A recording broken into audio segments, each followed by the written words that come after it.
Pada pertemuan sebelumnya, kita telah mempelajari tentang nilai-nilai Pancasila dalam kerangka praktik penyelenggaraan negara. Materinya yaitu sistem pembagian kekuasaan negara Republik Indonesia, yang kedua, kedudukan dan fungsi Kementerian Negara Republik Indonesia dan lembaga pemerintahan non-kementerian, dan yang ketiga, nilai-nilai Pancasila dalam penyelenggaraan pemerintahan. Sebelum kita mulai penjelasan pada hari ini, marilah kita berdoa agar kita menjadi generasi kebanggaan bangsa yang selamat, bahagia di dunia dan di akhirat. Tema kita pada kesempatan kali ini yaitu ketentuan Undang-Undang Negara Republik Indonesia tahun 1945 dalam kehidupan berbangsa dan bernegara. Sebagai warga negara yang baik, tentunya kalian pernah membaca atau melihat buku Undang-Undang Dasar Negara Republik Indonesia tahun 1945. Dalam buku tersebut, pasal 25A menyebutkan bahwa Negara Kesatuan Republik Indonesia adalah sebuah negara kepulauan yang bercirikan Nusantara dengan wilayah yang batas dan hak-haknya ditetapkan oleh undang-undang. Wilayah Negara Kesatuan Republik Indonesia. Indonesia merupakan negara kepulauan yang memiliki wilayah lautan yang sangat luas. Seringkali juga Indonesia disebut sebagai negara maritim. Adanya ketentuan pasal 25A Undang-Undang Dasar Negara Republik Indonesia tahun 1945 dimaksudkan untuk mengukuhkan kedaulatan wilayah negara Kesatuan Republik Indonesia. Hal ini penting dirumuskan agar ada penegasan secara konstitusional batas wilayah negara Indonesia di tengah potensi perubahan batas geografis sebuah negara akibat gerakan separatisme, sengketa perbatasan antar negara, atau kependudukan oleh negara asing. Istilah Nusantara pada ketentuan pasal 25A UUD 1945 dipergunakan untuk menggambarkan kesatuan wilayah perairan dan gugusan pulau-pulau Indonesia yang terletak di antara Samudra Pasifik dan Samudra Hindia, serta di antara benua Asia dan benua Australia. Kesatuan wilayah tersebut juga mencakup kesatuan politik, kesatuan hukum, kesatuan sosial, budaya, kesatuan pertahanan dan keamanan. Sebagai warga negara yang baik, tentunya kalian pernah membaca sejarah Indonesia. Pada tahun 1997 ketika Dr. Juanda menjabat sebagai Perdana Menteri Negara Republik Indonesia, pemerintah pernah mengeluarkan deklarasi Juanda. Deklarasi ini menyatakan bahwa segala perairan di sekitar, di antara, dan yang menghubungkan pulau-pulau yang termasuk dalam daratan Republik Indonesia dengan tidak memandang luas atau lebarnya adalah bagian yang wajar dari wilayah daratan negara Republik Indonesia, dan dengan demikian merupakan bagian daripada perairan pedalaman atau perairan nasional yang berada di bawah kedaulatan negara Republik Indonesia. Sebelum dibuatnya ketentuan dalam deklarasi Juanda ini, pengakuan masyarakat internasional mengenai batas wilayah teritorial hanya sebatas 3 mil terhitung dari garis pantai pasang surut terendah. Deklarasi Juanda menegaskan bahwa Indonesia merupakan satu kesatuan wilayah Nusantara. Laut bukan lagi sebagai pemisah, tetapi sebagai pemersatu bangsa Indonesia. Prinsip ini kemudian ditegaskan melalui peraturan pemerintah pengganti Undang-Undang Nomor 4 RP PRP /1960 tentang perairan Indonesia.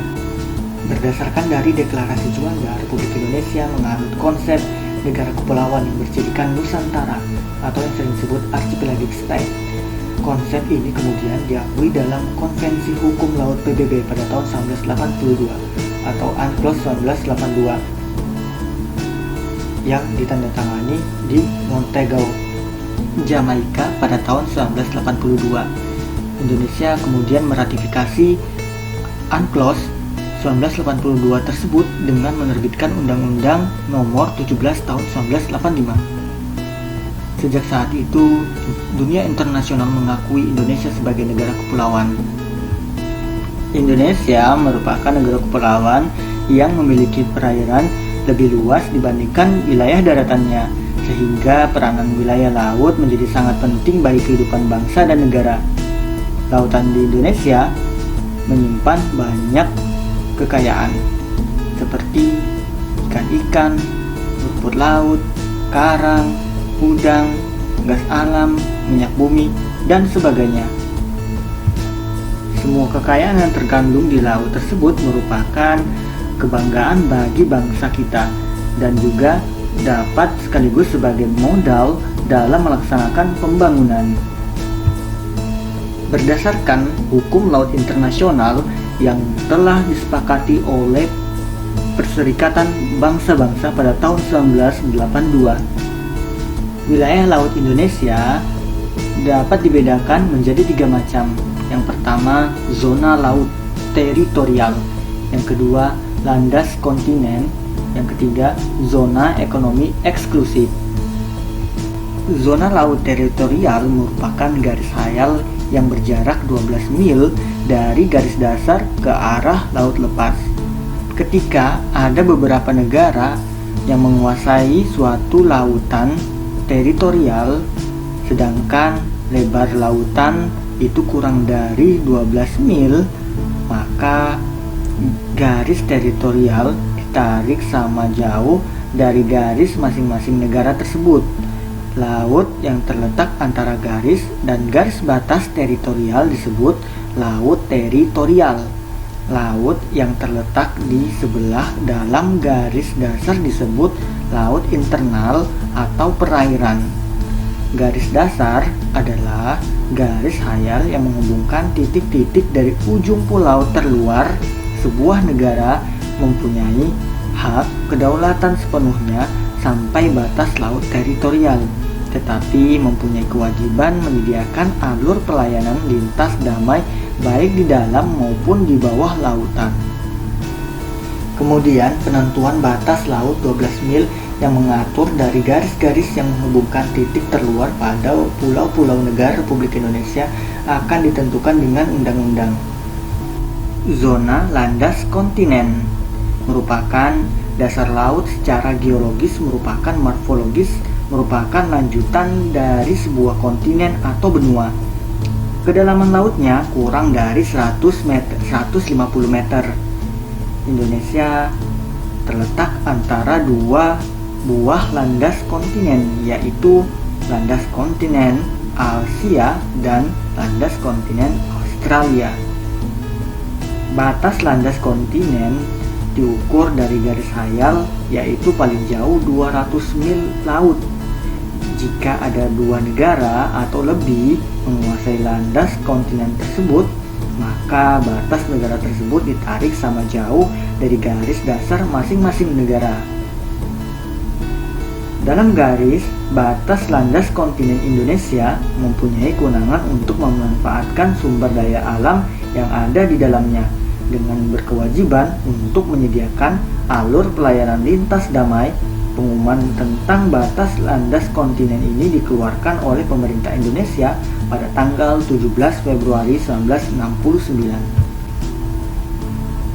Yang ketiga, zona ekonomi eksklusif merupakan jalur laut seluas 200 mil ke arah laut terbuka, diukur dari garis dasar. Dalam zona ekonomi eksklusif, Indonesia mendapatkan kesempatan pertama dalam memanfaatkan sumber daya alam yang ada di dalam laut. Di dalam zona ekonomi eksklusif ini, kebebasan pelayaran dan pemasangan kabel serta pipa-pipa di bawah permukaan laut tetap diakui sesuai dengan prinsip hukum laut internasional. Batas landas kontinen dan batas zona ekonomi eksklusif, jika ada dua negara yang bertetangga saling tumpang tindih, maka ditetapkan garis yang menghubungkan titik yang sama jauhnya dari dasar kedua negara. Pengumuman tentang zona ekonomi eksklusif Indonesia dikeluarkan pada pemerintah Indonesia pada tanggal 21 Maret 1980. Republik Indonesia, tentunya setiap wilayah pasti memiliki batas. Begitupun negara Indonesia. Di sebelah utara, Indonesia berbatasan langsung dengan negara Malaysia. Tepatnya di sebelah utara Pulau Kalimantan. Malaysia merupakan negara yang berbatasan langsung dengan daratan wilayah Indonesia. Di bagian utara, Indonesia berbatasan langsung laut dengan beberapa negara, yaitu Malaysia, Singapura, Thailand, Filipina, dan Vietnam. Wilayah Indonesia di sebelah barat berbatasan langsung dengan Samudra Hindia dan perairan India. Tidak ada negara yang berbatasan langsung dengan wilayah daerah Indonesia bagian barat, walaupun secara geografis daratan Indonesia terpisah jauh dengan daratan India, tetapi keduanya memiliki batas wilayah yang terletak di titik-titik tertentu di sekitar Samudra Hindia dan Laut Amsterdam. Dua pulau yang menandai perbatasan Indonesia dan India adalah Pulau Ronde di Aceh dan Pulau Nicobar di India. Sedangkan di wilayah timur Indonesia berbatasan dengan Papua. Wilayah Indonesia di sebelah timur yaitu Provinsi Papua, berbatasan dengan wilayah Papua Nugini. Sebelah barat yaitu Provinsi Barat Fly dan Provinsi Sapik Barat Sandaun. Baru-baru ini Jokowi membagi beberapa wilayah Papua menjadi beberapa provinsi. Untuk lebih jelasnya dapat kalian cari di Google.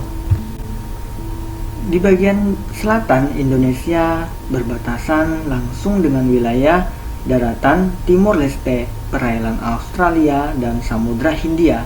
Timor Leste adalah bekas wilayah Indonesia yang telah memisahkan diri menjadi negara sendiri pada tahun 1999. Dahulu wilayah ini dikenal dengan Provinsi Timor Timur. Provinsi Nusa Tenggara Timur adalah provinsi yang berbatasan langsung dengan wilayah Timor Leste, tepatnya di Kabupaten Belu. Selain itu, Indonesia juga berbatasan dengan perairan Australia. Wilayah Indonesia terhampar daratan yang luas dengan segenap potensi kekayaan alam di dalamnya, seperti hutan, area persawahan, binatang-binatang, dan banyak lagi. Pernahkah kalian mendengar lagu Rayuan Pulau Kelapa? Atau lagu Rumah Kita dari Koes Plus? Lirik kedua lagu tersebut gambaran negara Indonesia adalah negara yang aman, makmur, yang memiliki kekayaan alam yang melimpah. Di atas daratan negara Indonesia terhampar luas dengan segenap potensi kekayaan alam yang melimpah, seperti kekayaan alam dari hutan, area persawahan, binatang-binatang darat yang beraneka ragam. Di wilayah lautnya juga tidak kalah kekayaannya, seperti berjuta-juta ikan hidup di perairan Indonesia, keindahan terumbu karang yang mempesona, dan sebagainya. Semuanya itu merupakan anugerah Tuhan yang tidak ternilai. Kekayaan alam Indonesia tidak hanya di atas daratan ataupun di dalam lautan. Di dalam perut bumi Indonesia menyimpan banyak kekayaan berupa bahan tambang seperti minyak bumi, emas, gas bumi, besi, batu bara, tembaga, perak, dan sebagainya. Lantas semua kekayaan tersebut, siapakah yang punya? Berdasarkan pertanyaan tersebut, maka kita kembali lagi kepada Undang-Undang Dasar 1945, yaitu tepatnya di pasal 33 ayat 2 dan ayat 3 yang berbunyi, cabang-cabang produksi yang penting bagi negara dan yang menguasai hajat hidup orang banyak dikuasai oleh negara. Ayat 3, bumi dan air dan kekayaan alam yang terkandung di dalamnya dikuasai oleh negara dan dipergunakan untuk sebab-sebab. Ketentuan tersebut secara tegas menyatakan bahwa seluruh kekayaan alam dikuasai oleh negara dan dipergunakan untuk kemakmuran rakyat Indonesia. Dengan kata lain, kekayaan yang melimpah yang dimiliki oleh Indonesia dipegang oleh pemerintah atas nama negara dan diberikan wewenang atau kekuasaan oleh undang-undang untuk mengatur, mengurus, dan mengelola serta mengawasi pemanfaatan seluruh potensi kekayaan alam yang dimiliki Indonesia dalam rangka meningkatkan kesejahteraan dan kemakmuran seluruh rakyat.